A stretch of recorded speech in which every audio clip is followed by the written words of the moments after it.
ఈ ఫ్రైడ్ ఫ్రూట్స్ను తయారు చేసే క్రమంలో ఆహారం అధిక వేడికి ఎక్స్పోజ్ అవుతూ ఉంటుంది. అలా జరిగినప్పుడు అక్రిలమైడ్ అనే ఒక కెమికల్ ఆ ఆహారంలో తయారయ్యే అవకాశం అయితే ఉంటుంది.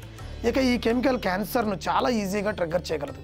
అలాగే ఈ ఫ్రైడ్ ఫుడ్స్ అడిక్షన్ అనేది ఊబకాయం నుంచి కొలన్ క్యాన్సర్ వరకు అనేక రకాల అనారోగ్యాలకు కారణభూతమై ఉందని చెప్పుకోవడంలో మనం ఎటువంటి సందేహం పడాల్సిన అవసరం అయితే లేదు. కాబట్టి నూనెలో వేయించినటువంటి ఆహారాలకు మనం వీలైనంత దూరంగా ఉండాల్సిన అవసరం అయితే ఉంది.